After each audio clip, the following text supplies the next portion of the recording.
झगड़ा हुआ जी, अगर लड़का एक कामकाजी इंसान है, वो इंडिया नहीं आ सकता। लड़की के पास सबसे आसान तरीका है, बच्चों को लो हिंदुस्तान आ जाओ जी। अभी आपने देखा होगा 2-3 दिन पहले ही अखबार में आया था, हिंदुस्तान टाइम्स ने, दिल्ली हाईकोर्ट ने एक हबियस कॉर्पस में, जिसमें 2 न्यूजीलैंड के सिटीजन बच्चे हैं, उसकी माता के लिए नॉन बेलेबल वारंट जारी किए हैं ताकि उसको ढूंढ के पुलिस लेके आए जी। ऐसे बहुत से केस आते हैं हमारे पास जिसमें कि लड़कियां बच्चों को लेकर हिंदुस्तान आ जाती हैं किसी भी झगड़े पे जी। चाइल्ड कस्टडी इशू, चाहे वो बच्चा वहां का सिटीजन है जी, उसके बावजूद आ जाती हैं और यहां आके केस करते हैं जी हमें छोड़ दिया गया।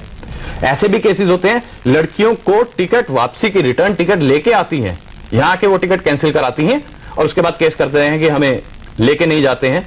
कानून हमारे ऐसे हैं कि लड़की की बात सब मानते हैं। अब आप कह रहे हैं एक और कठोर कानून बना दिया जाए। मैं आपसे पूछता हूं, आपको मालूम है हिंदुस्तान में कितने कानून हैं?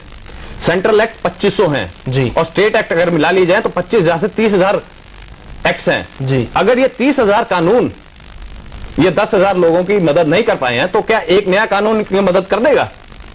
आपके पिछले कार्यक्रम में बताया गया था कि कोई भी ऐसा जरिया नहीं है जिनसे उनको यहां बुलाया जाए जी। ये एक सामाजिक समस्या है, इसका कानूनी हल नहीं है जी। सामाजिक समस्या को सामाजिक समस्या के तरीके से हल किया जाए, कानून बनाने के बजाय इन लोगों को एजुकेट किया जाए। अमृतसर, जालंधर, लुधियाना, यहां पे बोर्ड लगे होते हैं, एनआरआई मैरिज ब्यूरो, ऐसे लोगों को एजुकेट किया जाए, एक सेल बनाया जाए जो कि इन्वेस्टिगेट करे कि ये लोग जो वहां रहते हैं वो ठीक हैं भी या नहीं। यानी कि हम ये माने कि जब भी कोई लड़की विदेश में शादी करती है, एनआरआई से शादी करती है, तो कहीं ना कहीं एक नए अपराध का जन्म भी हो रहा होता है।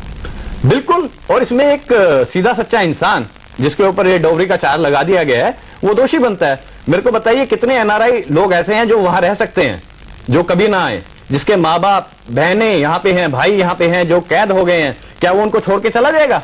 लड़का अपनी बीवी को तो छोड़ के चला जाएगा, ये तो मान लिया मैंने, क्या वो अपने माँ बाप सब परिवार वालों को छोड़ के वहां खुशी से रह पाएगा? ऐसा कैसे हो सकता है? ऐसा बिल्कुल नहीं हो सकता जी।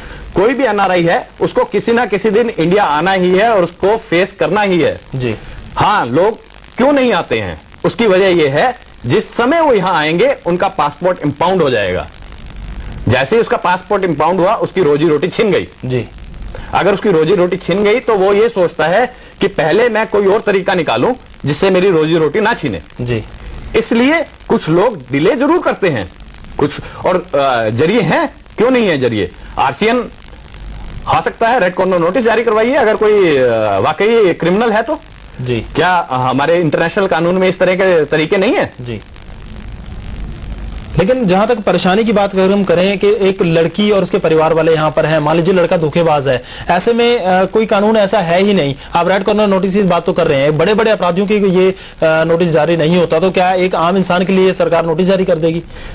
देखिए, इंटरनेशनल कानून में आज आप कोई भी कानून हिंदुस्तान में बना लीजिए जी, आप उससे प्रताड़ित करेंगे यहां पे रहने वाले लोगों को जी। वो कानून की सैंक्टिटी इंटरनेशनल लॉ में नहीं है जी, हो भी नहीं सकती जी। कोई भी कानून बना लीजिए आप, तब भी आपको यही जरिया तो अख्तियार करना है। वो जरिया आज आप क्यों नहीं अख्तियार करते हैं जी? उसके लिए एक नए कानून बनाने की क्या आवश्यकता है जी? और उस कानून का अगर दुरुपयोग होता है उसको रोकने का क्या तरीका है? कोई ऐसा फ्रेमवर्क तो होना चाहिए कि एनआरआई लड़का हिंदुस्तानी लड़के से शादी ना कर सके। क्या ऐसा कानून बनाना चाहते हैं आप जी? ऐसा कानून बनाना तो संभव नहीं है। सुनिए जी, एक चीज यहाँ पर और आ रही है कि लड़की यहाँ पर है, देश में है, ऐसे में लड़की बात रही है, कितनी देर उसे इंतजार करना चाहिए, कब तक एडजस्ट रहेगी? देखिए, सबसे पहली बात, लड़की यहां पर है, लड़का विदेश में है, ये स्थिति कब आई? अगर ये शादी के जस्ट बाद की स्थिति है तो वीजा मिलने में कुछ समय लग सकता है जी। कई बार कंट्री से कंट्री डिफर करता है, डिपेंडेंट वीजा 6 महीने से लेके 1 साल भी लग सकता है, कई कंट्रीज में इमीडिएटली मिल जाता है वीजा जी। ठीक है जी। तो वो पीरियड जब आप शादी करते हैं तो आप मेंटली प्रिपेयर्ड होना चाहिए, आपको मानसिक रूप से तैयार होना चाहिए कि इतना समय आपको इंतजार करना ही पड़ेगा जी। अगर और क्या इतने में अगर ससुराल वाले तंग करने लगते हैं, दहेज की मांग वहीं पर करने लगते हैं, तो हमने पिछले एपिसोड में 3 परिवार दिखाए जी, जिनमें से एक लड़की खुद अधिवक्ता है जी, ठीक है। दूसरी लड़की ये डिमांड करती है, ये एलेज करती है कि उसके पूरे ससुराल वाले विदेश में रहते हैं और उससे स्कोडा गाड़ी की मांग करते हैं जी। क्या वो उसे ले जाएंगे जी? स्कोडा गाड़ी को ले जा सकते हैं जी। तीसरी लड़की ये कहती है कि हमने बिचौलिए को 1 लाख रुपया दिया जी, और खुद भी 20-25 लाख रुपए, खुद 26 लाख रुपए खर्च कर चुके हैं जी। क्यों किए? क्यों बिचौलिए को पैसा दिया आपने? आपने बिचौलियों को पैसा दिया ताकि वो एनआरआई को ढूंढ के ला सके आपके लिए। जी, ये कन्या एक अधिवक्ता है, मैं इनकी बात को झुठलाता नहीं हूं, पर इनको क्या पता नहीं था कि दहेज देना एक कानूनी जुर्म भी है, तो इन्होंने केस फाइल करा दिया जी लड़के के अगेंस्ट। लड़के के माँ बाप अरेस्ट हो गए हैं, ऐसे में क्या शादी बचेगी?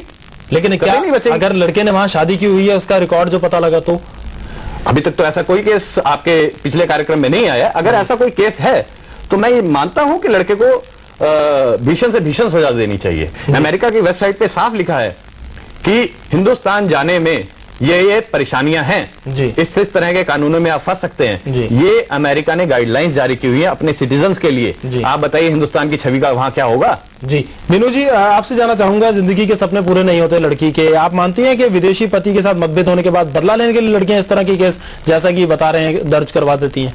बिल्कुल ऐसा होता है। लड़कियां कुछ तो बदला भी लेती हैं और कुछ वैसे भी करती हैं। अब जैसे बदला लेने की बात आती है तो वो 498 केस डाल देती हैं, डीवी होता है 125 का होता है, ये मेंटेनेंस के लिए हो जाता है।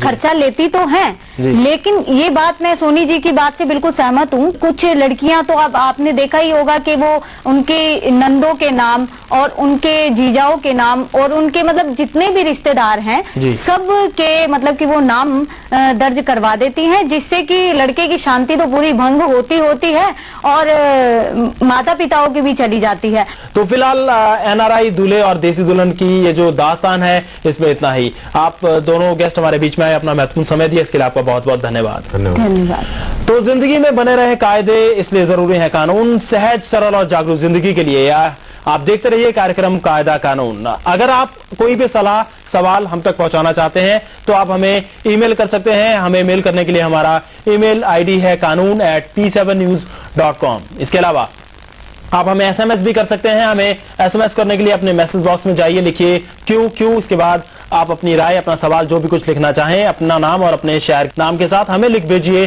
56000680 पर। फिलहाल मुकेश कपिल और पूरी कायदा कानून टीम को दीजिए इजाजत। नमस्कार।